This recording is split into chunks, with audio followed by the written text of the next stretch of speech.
the Justice League, there are assembled the world's 4 greatest heroes, created from the cosmic legends of the universe. Superman,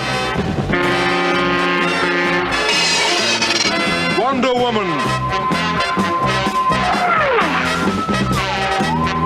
Batman,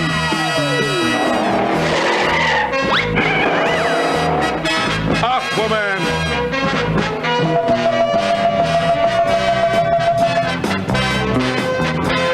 and those 3 junior super friends, Wendy, Marvin, and Wonder Dog. Their mission, to fight injustice, to right that which is wrong, and to serve all mankind.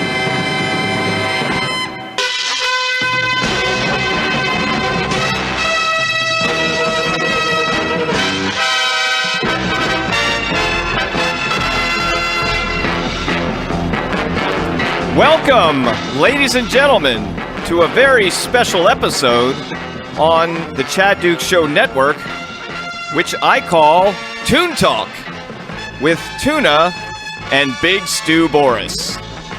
I am the Tuna, and this is a show where we're going to talk about cartoons that my brother Big Stu and I used to watch in the 70s and early 80s when we were kids.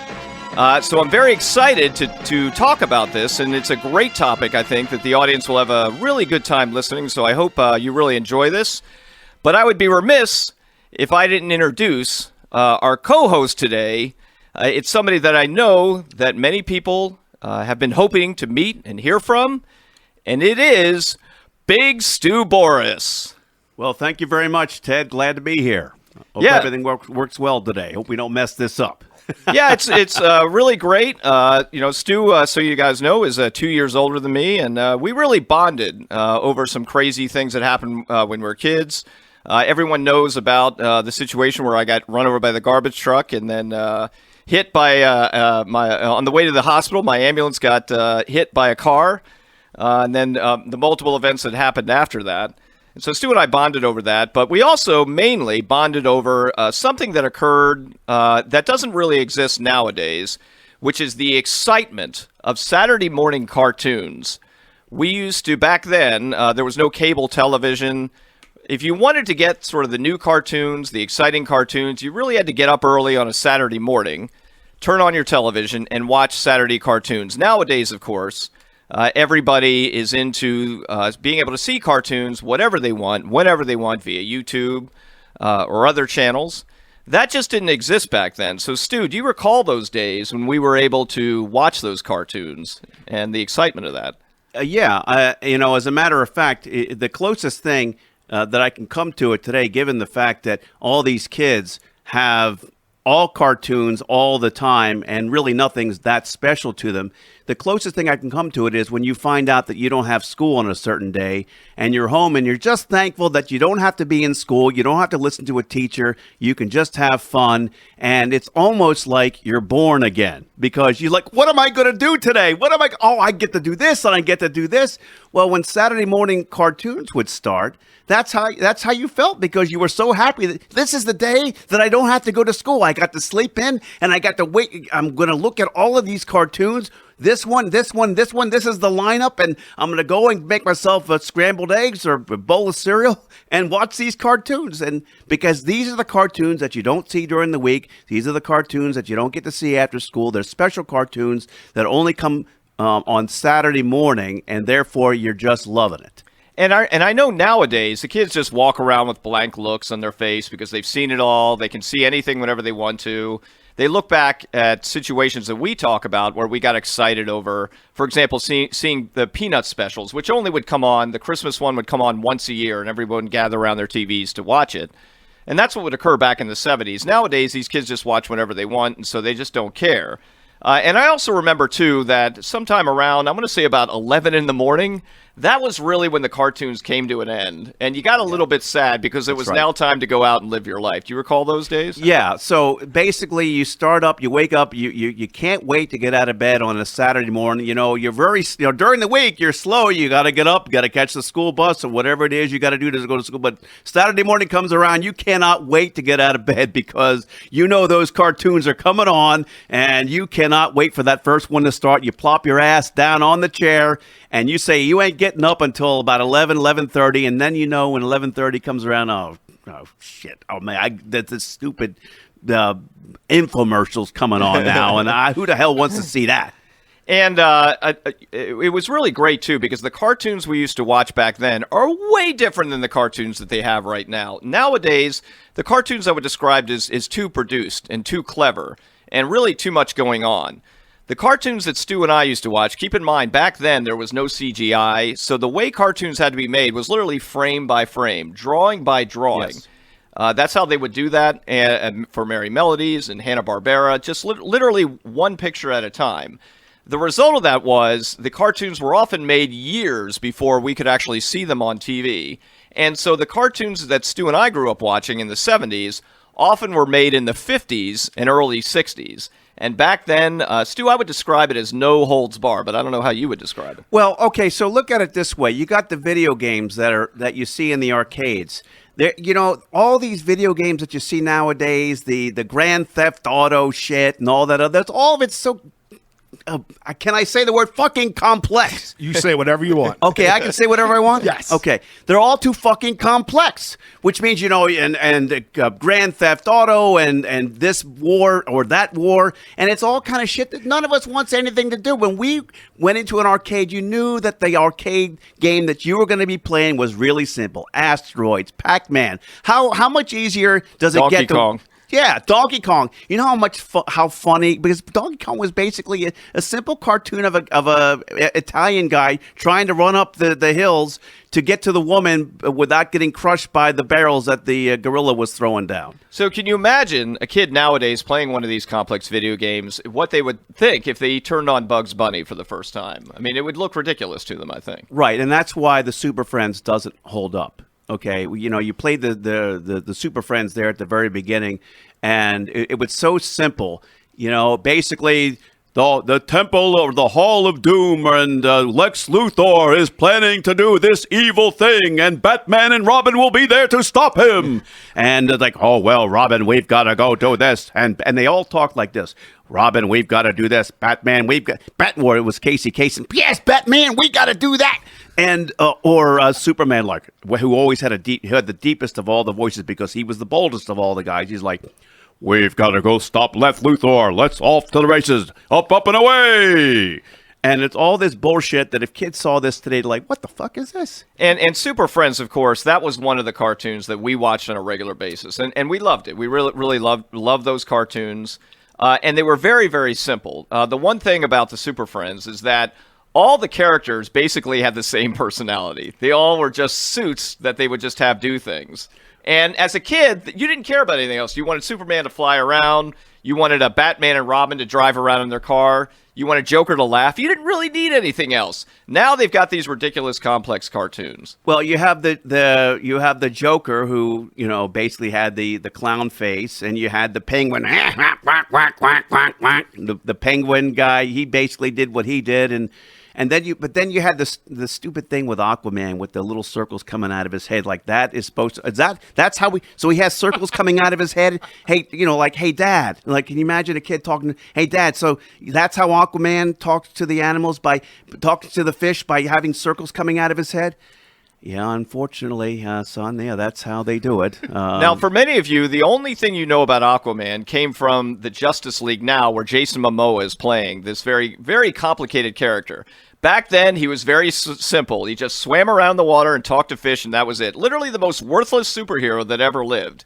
Didn't really do anything. It's actually very difficult to come up with a scenario where being able to talk to fish is really going to help save the world, but somehow that show was able to do it. Well, I mean, so let's take Aquaman for a second, okay? Aquaman. So you have the Aquaman with the always well-combed blonde hair and the orange fish, the While he's orange swimming. and the green pants, and his hair never gets messed up. Even though he's swimming in the water, his hair never gets messed up.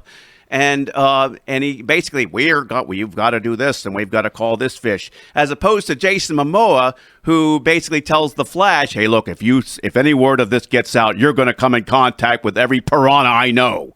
From the movie. You don't really need that as a kid. You just need the fun. And, of course, what that led us to do was back then they had action figures that were made by a company called Mego. And Mego action figures were, as I recall, Stu, sold at Dark Drug in Fairfax City. And what we would do was back then, you and I were both swimmers, and as rewards, if we did really well, our dad would often let us take us to Dark Drug. It was really one of my favorite memories about my dad. He would take us to Dark Drug, and I recall that the Mego action figures were there, and they were $4 a piece, and we could buy them, and that was really great. Or he'd buy them for us.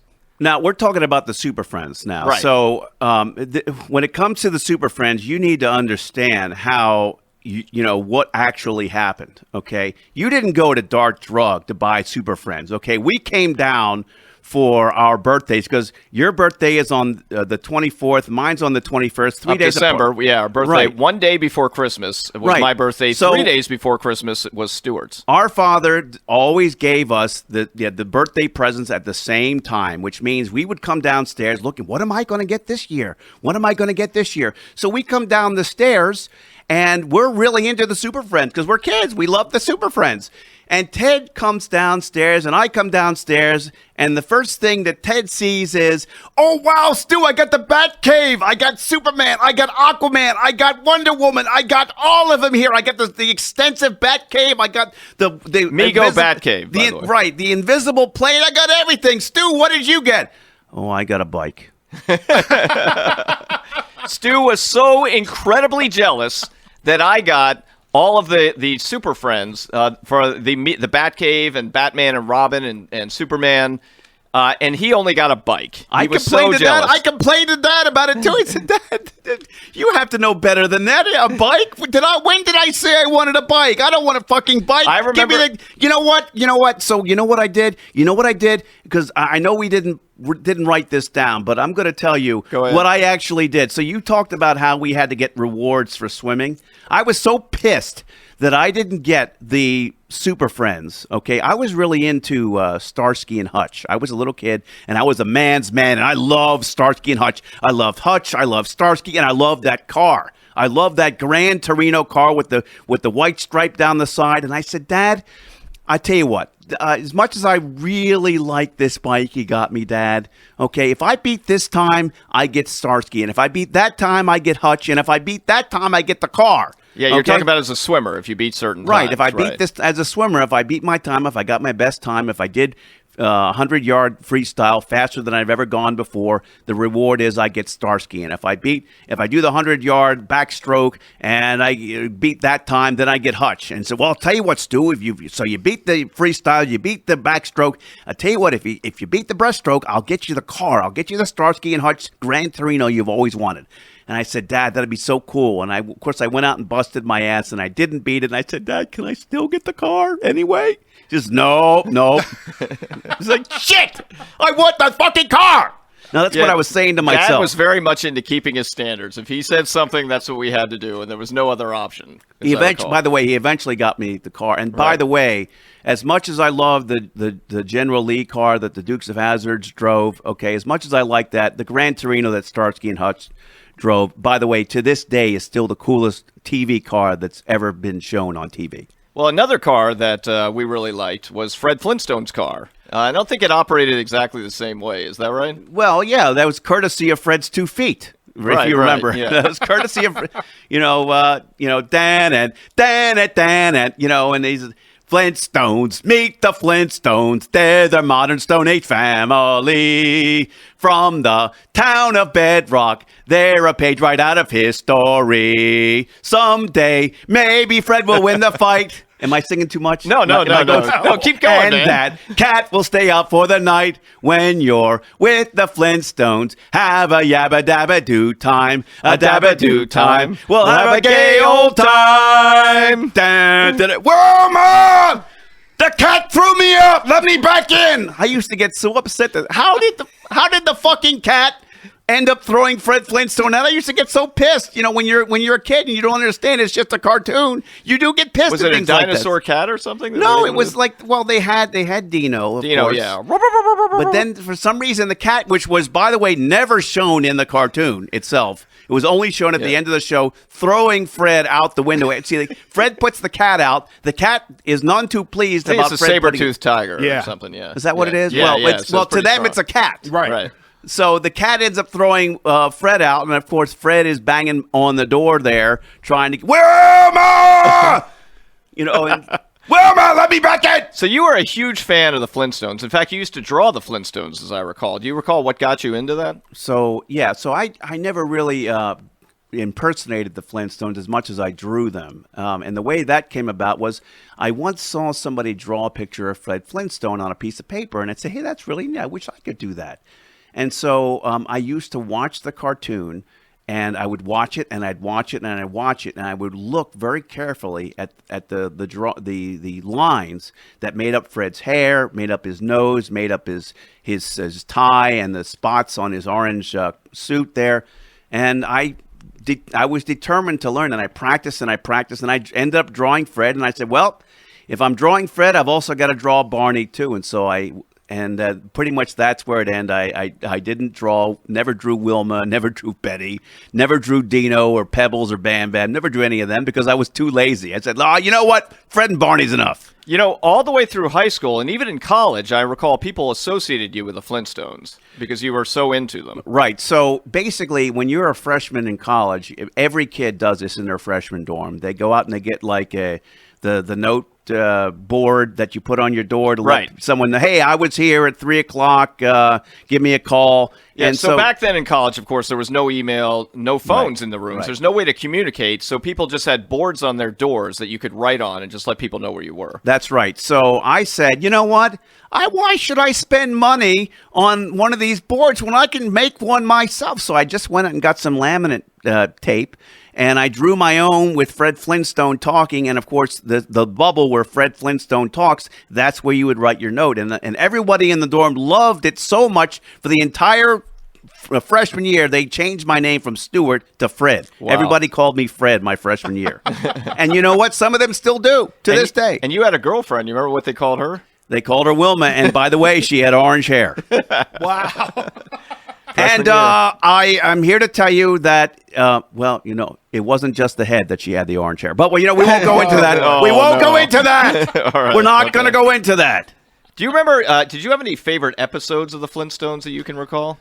Yeah, well, yeah, there's a lot of great ones there. I mean, I know that the one of my favorites is the Fred and Barney dummies. Fred no and Barney no. Fred yes, Barney no, right, as I recall. Right, and so basically, Fred, do I look pretty today? Yes, yes, yes. Barney, what do you think? No, no, no. Well, how dare you? How dare you say that? I think it was the Great Kazoo that put this spell on them that made it so that Fred can only say yes and Barney can only say no. No, no. The episode was they needed to be in two places at one time. So in order for them, they sent their Fred and Barney no to the opera with Wilma and Betty. And so, of course, Wilma's like, Fred, doesn't Betty look pretty? Yes, yes, yes. Barney, what do you think? No, no, no. Well, Barney, we're going to have a talk about this when we get home. Do you have any other favorite Meanwhile, Fred, the real Fred and Barney are at the bowling alley with the what do you call the Moose Lodge? Yeah. Do you have any other favorite episodes? Well, I mean, God, there were so many of them. I know that I know the one where Fred and Wilma switch places at Fred's job, and Fred has to be the stay-at-home mom, and he ends up putting too much laundry detergent in the And I says to put only a scoop. You know what? I'm just pour the whole thing in, and he pours and of course the bubbles come out of the house. So, but was there an episode where Fred had to take ballet? I seem to recall. Oh yes. So basically, there was Fred was he had to bowl, and he wanted to win the tournament for the Moose Lodge, and he had to improve his bowling game, or they weren't going to let him stay on the team. So, of course, he's like, well, why do I want to take dance lessons? And he says, well, you have these dancing. Everybody should learn how to dance because dancing can help you learn a whole bunch of things. Dancing can help you with swimming, golf, tennis, bowling. Bowling? Well, of course I'm going to take those lessons now. So, yeah, that was really, the thing is that these are the things that stick out in our heads. These little simple things where, he says, you don't necessarily remember the entire episode. You remember just the part where he says swimming, and dancing, and golf, and bowling. I remember, too, when someone would run inside of a room in Fred's house or Barney's house, they could literally run for 15 minutes in one room, and you would see the same window over and over and over again. Right. So basically, that's what they did, and this goes back to the simplistic thing that today's kids, if they saw it, would flip the channel in a second. We thought nothing of it, as I recall. No, because we were too busy just focused on the actual plot. And we didn't care because that's what we had. You go with what you had. Like, for instance, we watched the Godzilla today, and Godzillas that they put out in the theaters today are awesome. But I guarantee you, if one of those kids that loved today's Godzilla was to go back and watch, Godzilla from 1963, they wouldn't be too impressed. It wouldn't be. Yeah. Do you recall a cartoon that was? I think it was an offshoot. I think this was something that came out either from Bugs Bunny or one of the other cartoons. It was called Marvin the Martian. Yes. Now, Marvin the Martian was always one of my favorites because I could do his voice really well. And, people used to do, ask me to do this all the time. Do your Marvin the Martian. And I would do, it's like, hey, Doc, what do you got there? Well, this is my elusive 32 explosive space modulator. Well, what are you going to do with that? Well, I'm going to blow up the Earth. It obstructs my view of Venus. Oh, he's going to blow up the Earth. Oh, okay. Now, he's going to blow up the Earth! and so Bugs Bunny can't allow that to happen, so he steals the space modulator from Marvin the Martian, right? So he steals it, and he goes, oh, no. Oh, my goodness! You lose the 32 explosive space modulator! That creature has stolen the space modulator! Then he calls his dog K9. K9. Right? And so for the rest of the episode, Marvin the Martian is chasing Bugs Bunny to get the space modulator so he can blow up the Earth. And of course, Bugs Bunny has to fight all these Martians, and he's got to fight the Martians, which are made out of like these little seeds with water. Remember that? Yeah. So that was the episode with that. But the thing that I wanted to point out about that is Mel Blanc did Marvin the Martian's voices. And he, as great as Mel Blanc was, he's really funny. I mean, you just laugh so hard at so many of his voices. He did have a limit as to the number of voices he had, and so as it turns out, the voice that he did for Marvin the Martian was the same voice that he used for, if you remember this cartoon with the cat who ran Birds Anonymous. Do you remember the Birds Anonymous with Sylvester? And he said, in the same Marvin the Martian voice, he said, I know you love to eat birds, but birds will be your undoing. Why don't you come to a Birds Anonymous meeting so you can get off this bird's kick? And so the next scene you see is, a new member has come to us for help. Would somebody care to tell us how BA has helped him? I was a 3-bird-a-day pussycat until BA helped me.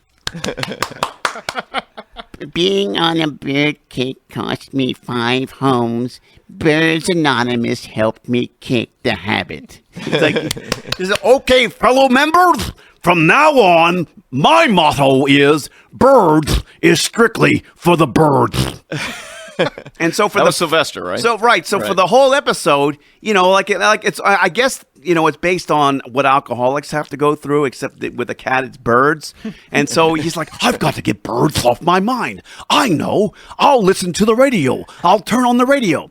And that was Bye Bye Blackbird. And now we'll play When the Red Robin Comes Bob Bobbing Along. Oh my God, no, that's not going to work. I'm going to turn on the TV. He turns on the TV. After a basting, you'll find your bird will come out golden brown. Every succulent morsel will simply melt in your mouth. See how easily the white meat slices, eh? And he's like, oh, God, my stomach is growling. I can't take it anymore. I can't take it anymore. And so the cat who started the whole thing, right? The cat who started the whole thing, he's like, well, you've got to control yourself. You have to understand, I love birds. And he grabs Tweety and he kisses Tweety. Mwah! He's like, oh, I've got to have the bird. Control yourself. Well, yeah, you know what they say. Once a bad old putty cat, always a bad old putty cat.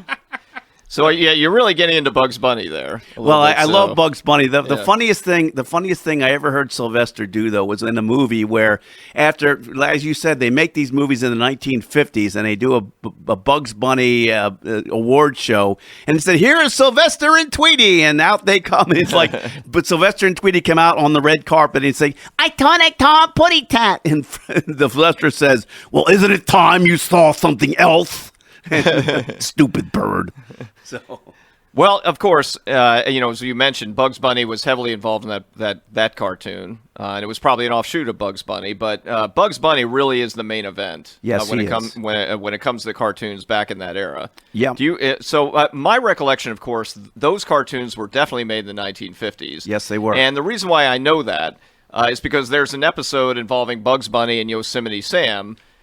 Where Yosemite Sam still thinks the Civil War is going on, and Bugs Bunny said it ended almost 90 years ago, and if you do the math, that probably puts it in the 1950s. Right, exactly. So the war between the states ended almost 90 years ago. Well, I'm no clock watcher. The General Lee has given me the strict orders to hold the line, and no Yankees are crossing it. And as I recall, too, he was after the Yankees, but the only Yankees that existed at that time were the New York Yankees. The next dang Yankee to step out of that dugout gets his head blown off. Because he found out the Yankees were playing an exhibition game in Chattanooga, because there were no major league teams in the South back then. Right. So they had to pay money.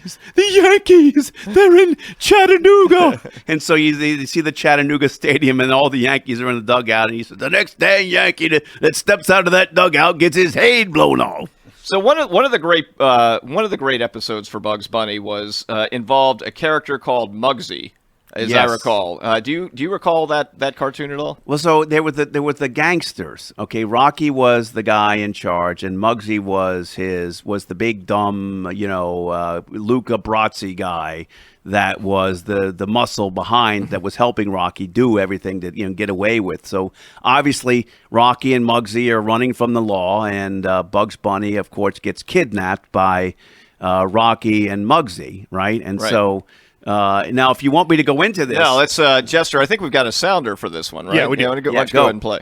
All right, Muggsy, let me have it. Come, you heard what the boss said. Let me have it. Oh, okay, but, That's better. I let him have it, boss, just like you said. Get off! I guess I'll have to take care of that rabbit myself. Hit pause. Stop right there. So what's going on right there? At that point, Bugs Bunny, the real smart gangster, which is not Muggsy, it's the Rocky. Rocky is going out to shoot Bugs Bunny. So Bugs Bunny, while Rocky's in the other side of the door, so that Rocky cannot see Bugs, has to convince him that the police are coming. Right. So let's pick it up from there. All right, Clancy, take the boys and surround the house. Dickers, the cops. Hide me, quick, hide me. Here, quick. Hide me, too! Hide me! It's not fair! You gotta hide me, too! I must be dreaming. It could couldn't be this easy. Okay, quick, hide in here.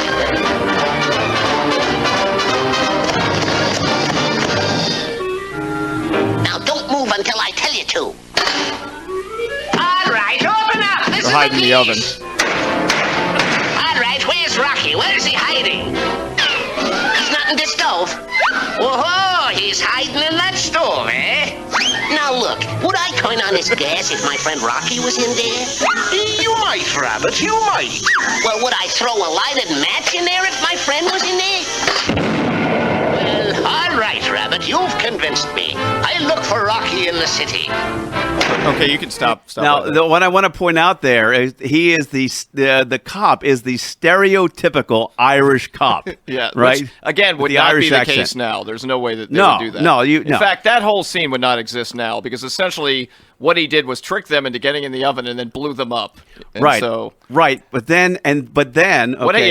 talk about what happens after that. So then, okay. So he says, Okay, fellas, the coast is clear. right, and so they come out and the real cops show up and they act and they do exactly the scene that Bugs Bunny, he says, All right, Clumsy, take the boys and So sit an down the house. actual Irish cop showed up. right, the actual Irish cop throws, All right, Clumsy, take the boys and sit down the house. Jeepers, fellas, the cops. Oh, you gotta hide me. Oh, no, okay, get back in the oven. Get back in the oven. It's like, all right, Rabbit, where's Rocky? Where's he hiding? He's not in the stove. Whoa, he's hiding in the stove, eh? Look, when I turn on the gas, if my friend Rocky was in there, you might, Rabbit, you might. Look, when I turn... No, you don't! no, because then he doesn't want to get blown up again, so he comes out and he begs the cop to arrest him because he knows that he's already been through this one time where he got blown up in the oven. So Bugs was sort of the master at reverse psychology, I would say, and that's a good example of it. Yeah. And there was another cartoon where I call that was the case, involved a character called Bruno. Do you remember that? Right. Well, I'll get to that in a second, but if I can just do Okay. this reverse psychology, where Elmer Fudd, has to shoot either Daffy Duck or Bugs Bunny, and he Yes. can't decide which. Jester, I think Chad talked about this on the Yeah. show, as I Yeah. recall. So, but Stu, go ahead and give your take on this. And so this is a classic case of reverse psychology. So he goes to Elmer Fudd, Bugs Bunny does, and he says, Would you like to shoot him here or wait till he gets home? Shoot him now. and then Daffy responds, Shoot him now. Shoot him now. You keep out at this. He doesn't have to shoot you now. Well, I say he does have to shoot me now. So shoot me now. when he blows him up, and he says, wait a minute, that didn't go right. Pronoun trouble. You see, it's not he doesn't have to shoot you now. It's he doesn't have to shoot me now. Well, I say he does have to shoot me now. So shoot me now. That is reverse psychology right there. Right, Reverse absolutely. psychology 101. And then also, as we mentioned, the Bruno episode. Do you have a setup for that? Yeah, so basically you have Colonel Corny's circus, right? And Bruno, who's been the main star attraction for many years at this circus, doesn't like the fact that Colonel Corny has gone out and got himself a sidekick for Bruno, an acrobatic rabbit, which happens to be Bugs Bunny. So upon arrival, Bruno sees Bugs Bunny has been added to the show, and Bruno is none too pleased about this. He's like, I'm Bruno the Magnificent, and I should not have to share the stage with some stupid rabbit. and so the rest of the Do we have a sounder for that yeah, one? we have a Jester? sound. Yeah, all right, go ahead.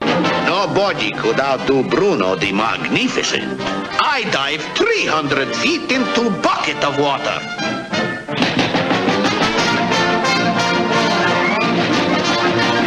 Oh, yeah? Well, I'll dive 500 feet into a damp sponge. And I, Bruno, will dive 1,000 feet into a block of cement.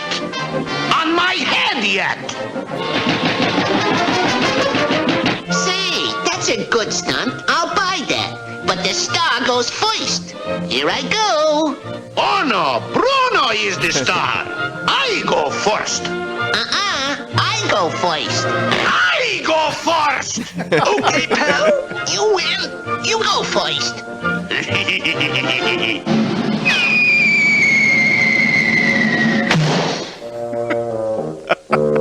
Okay, you can stop it there. So basically that's one of the scenes. That's the main scene that happens near the end, where basically the entire cartoon, okay, Bugs Bunny has just, he's been, to that point, Bugs Bunny has been on the level with Bruno, trying to work, as a good guy, trying to work with Bruno so that they could both do great jobs in the show. So earlier on in the episode where, they're on the trapeze, right? Where Bruno was supposed to catch, you remember this part? Where Bruno was supposed to catch Bugs Bunny, and he goes, Catch me, Bruno. "Did somebody call my name?" Okay, partner, grab. So... Too simple, I think, for today's kids, but just absolutely entertaining. It just showed you how back then we got such joy out of cartoons like that. Do you recall an episode? Well, where... before we say this, okay, Sure. the reason why these cartoons were so much better back then, and the kids don't appreciate this, is that most of today's cartoons are all talking and very complex, like the video games. But when we were watching it, it was all action. Like the thing with the high dive and the Catch Me Bruno and the I wonder who put that anvil up there. I once watched an episode of Phineas and Ferb, and you realize that it's a lesson essentially, and they're trying to be really clever and snooty. Essentially, there was no attempt at just complete slapstick humor. Right. So now I would say that of all the cartoons that were being made, probably Phineas and Ferb probably comes the closest to the kinds of cartoons that we grew up with, because there was a lot of action in that. Right. These, you had Doofenshmirtz, who was always like everything had to end with an ater, right? Right. He's like, "This is my coffee drinker-nator," So this will make it so that I can drink my coffee. Yeah, he's actually not a bad criminal, I guess, on these shows. But I recall an episode where Bugs Bunny happened upon a vampire. Do you remember that one? Yes, in Dracula's castle. Okay, and so basically, just like earlier cartoons, where early on in the cartoon, Bugs Bunny is on the level with Dracula, and he's just trying to figure out his way around the castle, maybe get himself something to drink. But the whole time, Dracula, of course, is trying to, eat Bugs Bunny, and of course Bugs Bunny finally figures it out that, hey, this guy's trying to kill me, and then that's when he uses reverse psychology on Dracula. Well, what does he do exactly? Can you describe? So so basically Dracula goes, "Abracadabra, I am a vampire." And well, hocus pocus, I'm an umpire. And so he basically turns into an umpire. It says, "Abracadabra, I am a bat," and he shows like the little bat that flies. Is, well, hocus pocus, I'm a bat. and he ends up being a baseball. He turns himself into Hocus pocus. and he turns himself into a baseball bat, and the baseball bat whacks the flying bat and knocks the bat into the panels or into the floor, and so he's like, "Hocus pocus!" right, because he's underneath the floor, so he's Right, crushed so down he's there, yeah. so he's like, and he goes, Abracadabra. and he turns, so he hocus pocus, he turns back into a vampire to be able to lift the stone out of the ground, which he's going to then use to hit Bugs Bunny with. But Bugs Bunny goes, Abracadabra. and so then he turns into a bat, and he's not strong enough to hold up. And back up and down, hocus pocus, Abracadabra. hocus pocus, up and down they go, and he goes, abracapocus, and so then Bugs Bunny starts trying to switch it up. And so basically he's part bat, part vampire, part, and back and forth. Yeah, And I remember. In that cartoon, and later on, Bugs is singing a song with those words in it. La da da da da da da da abracapocus. And during that time, the vampire is trying to kill him. Right, and so then Bugs Bunny then realizes, hey, I can do this. I can do even better than that. He says, abracapocus, pocus cadabra, Newport News, the tide of Trent. I know, Walla Walla, Washington. And so, I mean, and of course, every time he says something, something really bad happens to Dracula, and that basically ends up how I think at the end he turns Dracula into a stork, not a stork, it buzzard. was a stork, right, a buzzard, right. A two-headed buzzard. A two-headed buzzard, right, and then a female two-headed buzzard sees him like, oh, look, Henrietta, it's our new friend. Let's take him out to dinner, or something like that. He's like, oh, my God, I got to get away from those two. So he didn't just meet Dracula. He also once met Napoleon, as I recall, right? Yes, yeah, Napoleon is like... Napoleon is like, Nappy, hello, Josephine, hello, Josephine. How can I? What is it? I think he ended up meeting him because he took a wrong turn at Albuquerque. Now, how taking a wrong turn can take you back to post-revolutionary France is beyond my well. The funniest part about that was when where Napoleon falls from the ceiling and he goes, and then there's and then his, like, he had like an assistant that looked like, not I guess like Muggsy. Yeah, exactly. He was a character that's very Muggsy-like. Yeah, very Muggsy-like. And Napoleon had one helper. Right, he had one helper, right? and he's sticking a tack or a needle up in the air, and so then Napoleon falls from the sky and says, oh, ow! He runs into and so I'm going to get you, you dumbass! And so he's woo, woo, woo! And he sticks him with the. So yeah, the way he penalized the other guy, I recall, is he stuck a sword in the guy's butt, and that would cause him to jump up in the air like 10 feet, as I remember. Right. So yeah, I know that maybe I'm not the best describer of these cartoons. That's okay. But I will tell you that they were funny as shit. When you're watching them, they're funny as shit. I mean, what is funnier than watching Napoleon falling from the sky and landing on his ass on top of a needle and then going, ow! Do you also recall an episode where where Bugs Bunny, I think, decided to adopt a little baby penguin? Yes, and so he's reading a book about penguins. Here's a book about penguins, and it says here that penguins come from the South Pole. South Pole? Woo! I'm dying! And he's like, and so I've got to, help this penguin. So they go on a journey to the South Pole. Bugs Bunny is like, he knows that he's got to bring the penguin home back to the South Pole. And on the way, he's like, they stop in New York, right? Or something like that. And he goes, and they're in the restaurant there, and these two guys, and he sees that he said, I'm going to put this penguin on the boat to the South Pole. And he puts the penguin on the boat to the South Pole. But then he hears these two guys in the restaurant. There goes the old Admiral Byrd, bound for Brooklyn. Brooklyn? He's like, wait. And he says, you come here. I can't leave you alone for 1 second. So then he brings the penguin all the way to the South Pole. And he's like, all right, I think brought they you show home. that whole journey, as I recall, through boat and over land, everything. I think they spend a lot of time showing that journey. Right, they show the journey all the way to the South Pole, all the bullshit that Bugs Bunny has to go through to get that penguin home to the South Pole.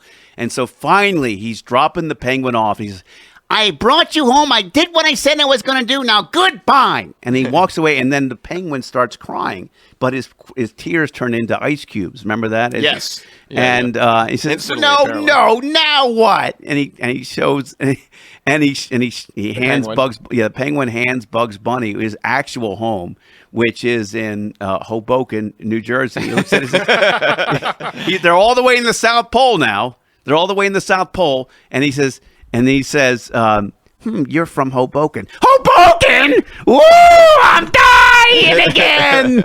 And that's how it ends. Do you have any other favorite Bugs Bunny episodes that you can recall? Well, there are so many of them, Ted. I mean, Bugs Bunny is... He's iconic, right? He was the main one. Now, there's another one that was, going way off into Hanna-Barbera land. Hong Kong Phooey. Do you recall Hong Kong Phooey? Yes, yeah. And, my favorite part of Hong Kong Phooey, they were all cookie cutter, which means every episode was the same. It was just a matter. There was always a bad guy, and take your pick as to what the bad guy was up to. But basically, Hong Kong Phooey would go after the bad guy, and he had a cat that helped him, and the cat ended up doing all the work But at the end of the episode, Hong Kong Phooey, played by Scatman Crothers, would get all the credit for it. And So fans of this show will recall that Scatman Crothers was a major character in the movie The Shining, which is one of Chad's favorite movies. right. And he was also in Silver Streak, if you ever saw Silver Streak. In a lot of movies, yeah. Yeah, he was in Silver Streak. He was also in an episode of Sanford and Son with Red Fox. Yeah, he was on most of the Sanford and Sons. He was on like a the lot garbage of- man. Here well- come the garbage man. Well, basically, the funny thing that the stuff that went on between Fred Sanford and Scatman Crothers, or Red Fox and Scatman Crothers, was that it was actually Scatman Crothers that introduces Red Fox to Aunt Esther, and so now he's got to put up with all this shit with Aunt Esther because Scatman introduced him to her. Oh, so, wow. So yeah. back to Hong Kong Phooey, though. So did you have any favorite episodes? Well, or I just in wouldn't say general? I had. As I said, all the episodes were pretty much the same. But Yeah, I, describe how that went. So, as I said, you had a bad guy that was up to no good, and Hong Kong Phooey took it upon himself to Scatman Crothers, which was played by the janitor. And are you allowed to say janitor today in today's politically correct world? I think you can say janitor. Janitor's Okay. fine. Yeah, Okay. janitor's okay. Because I think you're supposed to say or a custodian, or as Fred Flintstone called it, the resident stationary engineer. And so the theme song always started off like, "Who is this superhero? Rosemary, the telephone operator? No. Sarge? No. Henry, the mild-mannered janitor? Could be. Hong Kong Phooey, #1 super guy. Hong Kong Phooey, quicker than a human eye."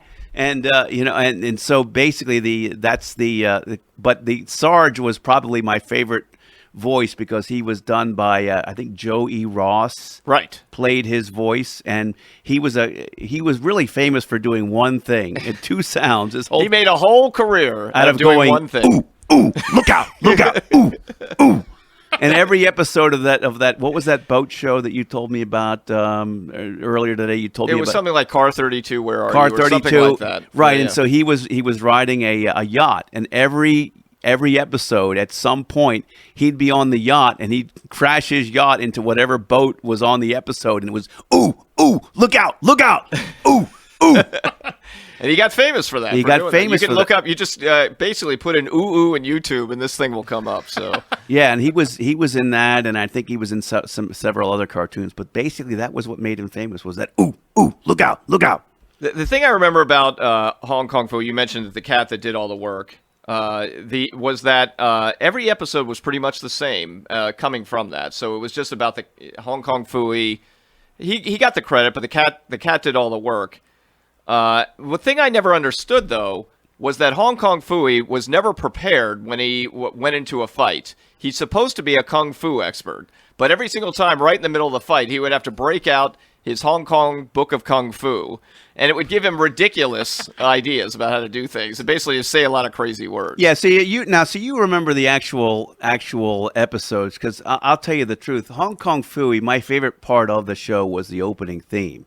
And the fact that Scatman Crothers was the voice of Hong Kong Phooey, and the Sarge's voice was Joe E. Ross, the ooh guy. Now we played it, but do you think you can do the opening theme here? Well. So basically, it goes.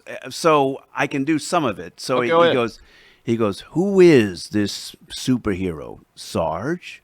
No. Rosemary, the telephone operator? No. Henry, the mild-mannered janitor? Could be. And then Hong Kong Phooey, #1 super guy. Hong Kong Phooey, it's quicker than the human eye. He's got Yeah. So that's basically it. That's the Hong Kong Phooey chop. Just for context, do you want to hear it? Yeah, play it. Yes. Who is this superhero? Sarge? No. Rosemary, the telephone operator? No. Henry, the mild-mannered janitor? Could be. Hong Kong Phooey, #1 super guy. Hong Kong Phooey, quicker than the human eye. That is just awesome, I would say. It's just absolutely incredible. Yeah, and so basically, Hong Kong Phooey was he had himself believing, that he was the one actually solving the crimes and putting the cat criminal. did all, but the cat is really the one behind it all. But yet, even though the cat did all the work. And eventually, Cat was put in his place and hidden in the background. Hong Kong Phooey got all the credit. Every episode went the same way. And it was great. But another great cartoon, which I'll set up by talking about this. I should tell you that sometime back, there was a special episode done on the Chad Dukes Network about anime, about Japanese anime. Yes. All right. Wouldn't you say that people that generally are into anime and are willing to talk about it on a show are basically losers for the most part? Wouldn't you say that? Yeah, I would say that's probably right, because I remember when I used to work in Crystal City, I worked across the street from the Grand Hyatt in Airport Plaza. And every year, I worked in this building for 10 years, and every year they had various conventions. They had the Rolling Thunder people come in, and they had the anime people come in. And every day every year at the same time of year, we would look out the window and we'd see people in all these ridiculous, colorful costumes. And who the fuck are these people? Yeah, just complete losers. Nobody would want to hang out with them at all. Is this what you do with all your time? You dress up like some of these Disney characters that you see, except imagine a whole bunch of unknown Disney characters that you've never seen before that are super colorful, and that's what basically anime is. So we had a version of anime back then. It was called Speed Racer. Yes. Speed Racer was actually made in Japan. Yes. Do you recall Speed Racer? Yes, I do. And I that was one of the afternoon cartoons that we saw. Now, as we said earlier, there were cartoons that we saw on Saturday mornings, and we really loved those. But there were also some cartoons that we always saw after school. One of them was, I think, Kimba the White Lion. I think that was out of Japan as well. Kimba. Right. Kimba, that one? Kimba the White Lion, and then you had Marine Boy, also out of Japan. Okay, but then you also had Speed Racer, and Speed Racer was he had a brother, a half brother, I think Racer X. And, he was cooler. I really liked him better than I liked Speed Racer. My favorite part of Speed Racer was always the theme song. Like, here comes Speed Racer. He's a demon on wheels. He's a demon and he's gonna be chasing after someone. He's gaining on you, so you better look alive. He's busy revving up the powerful Mach 5. And when the odds are against him and there's dangerous work to do, you bet your life, Speed Racer, you'll see it through. Dun, dun, dun, dun, go Speed Racer, go Speed Racer, go Speed Racer, go. He's busy revving up around the track. He's busy revving like he's never coming back. Adventure's waiting up ahead. Go Speed Racer, go Speed Racer, go Speed Racer, go. Yeah. I actually watched an anime cartoon. It was called Hunter x Hunter or Hunter versus Hunter, something like that. Mm-hmm. It was just terrible. I mean, I can't believe what they're into now. I mean, people should go back and watch what Japan was producing back then, because the cartoons, you mentioned Kimba, of course, Speed Racer, other cartoons were just a lot better. And I would have to say. You think that with the advancements that Japan has made in technology and super graphics and everything like that, just like they did with Godzilla today looks 1,000 times better than the Godzilla from the 1950s and 60s. But yet they can't do this anime thing as well as they did back in the 1960s. I mean, come on. And I do recall also, switching gears here a little bit, that you were a fan of Roadrunner, as were most of us, I would say. Yes. Do you recall some of your favorite episodes or memories of Roadrunner? Well, the funny thing is everything always had to every invention or every contraption that the Coyote would use to try to catch the Roadrunner always came from Acme. Right? Acme, yes, of course. And now the anvils were very important, right. I think. So now the Roadrunner was the only one that talked. He would go beep, beep. And Wile E. Coyote never said a word, but he just, he stayed quiet. Except there were some episodes where Wile E. Coyote did talk, and where he said, Wile E. Coyote, super genius. Why, you, my friend, you couldn't even pass the entrance exam to kindergarten. But I am Wile E. Coyote. And And so basically at the very end of the cartoon where he's, as I said, Bugs Bunny, as smart as Wile E. Coyote thinks that he is, Bugs Bunny outsmarts him. And then Wile E. Coyote is on this train car. I think it's Roadrunner, right? Right. Yeah, Roadrunner. Well, no, actually, no. He's in Wile E. Coyote Talks. It's the episode where Wile E. Coyote talks. And Bugs Bunny's in that one? And Bugs Okay, Bunny. all right, And Bugs Bunny sets him up. He's in a Wile E. Coyote is in a little car, and he's mixing a explosive and putting it into carrots that he's going to use to kill Bugs Bunny with. Well, what he doesn't realize is that Bugs Bunny is now pulling that car and sticks it right in the middle of a train track, and he's in there. Wile E. Coyote, super genius. I like the way that rolls out. Wile E. Coyote, super genius. and then he looks out the window and there's this train bearing down on him at 100 miles an hour, and he knows he's dead. And so the train hits him, and all the explosives go off. And at the very end of it, you see Wile E. Coyote is hanging from the top of a cliff, and he's going, Wile E. Coyote, super genius. And then he goes so then at the very end, allow me to introduce myself. My name is Mud. And then Bugs Bunny says, well, you know what mud spells backward? Mud spelled backward is dumb. So, yeah, that's what I remember. Wile E. Coyote was, when you put him in the right situation, could be really funny, especially the ones where he talked. And I recall that was really very consistent cartoons, because Wile E. Coyote would typically in a Roadrunner show die like 30 times and you'd see him 1 second later, 1 frame later he would appear. Well, yeah, and then every episode he would either get run by a truck, or every episode at least that featured him falling off a cliff. Oh yeah. And you see a little dust cloud appear. And that was pretty much the whole cartoon. Now, and then there were a lot of now the funny thing is that there were a lot of times when he would be plotting something, and Roadrunner would come up from behind him and beep beep and scare the shit out of him, and he'd go flying in the air and hit his head on a rock or something like that.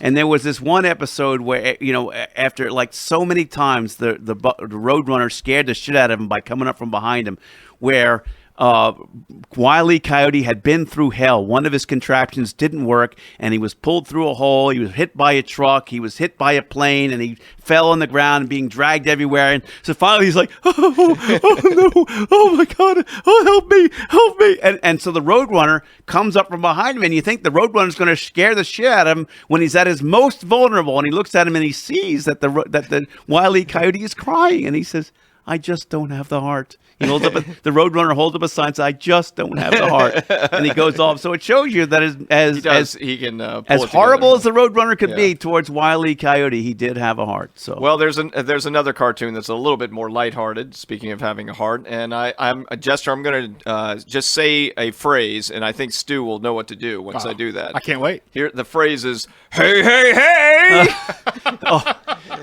It's Fat Albert, and I'm gonna play a song for you. Bill's gonna show you a thing or two. We'll have some fun now with me and all the gang, learning from each other while we do our thing. La la la, we're gonna have a good time. Hey hey hey, why not? Hey, this is Bill Cosby coming at you with music and fun, and if you're not careful, you're going to learn something before it's done. Hey, hey, hey.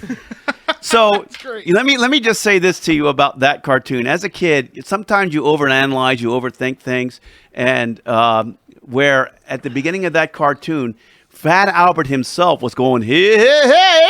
And I say, why does Fat Albert? That's not Fat Albert. Fat Albert doesn't talk like that. This is what I would say to my, what is Fat Albert going, hey, hey, hey? No, Fat Albert is supposed to go, hey, hey, hey, hey, hey, hey. And so, yeah, so that's, but every Fat Albert episode was a learning experience. That's how, Cosby set it up. It would be a learning experience for the kids. You learn a lesson about not bullying other kids. But it was a very enjoyable show, though. I remember that, too. I always look forward to watching it. Because he's like, hey, man, Hey, man, you like school in the summertime. School in the summertime? Yeah, no class. Hey! You meatball. Well, Stu, I got to tell you, it's been an absolute pleasure doing this show with you. This might be my favorite show that I've ever hosted in my entire life. It's been fun. So I'd like to thank Big Stu for appearing on the show. Stu, do you have a Twitter account that you'd like to tell the audience? If they I want to do not follow have you? it. I do not use Twitter. I mean, Yeah, well, well, it's you do. Well, I do. What is it? It's like Stuart JB44, right? Yeah, yeah. So you can, I'll tweet you out there, and I really appreciate you appearing on the show. I really thank you for being my brother for all these years, especially. And thanks to Dukes for letting me do this. This is a lot of fun. Yeah, Chad, we really appreciate you. Of course, are the genius that came up with this idea that allowed us to do this. So we really appreciate it. So with that, for Big Stu, And thanks to Jim Jester as well, our producer over there. and for Jim Jester and myself, the Tuna, thank you very much for tuning in to Toon Talk.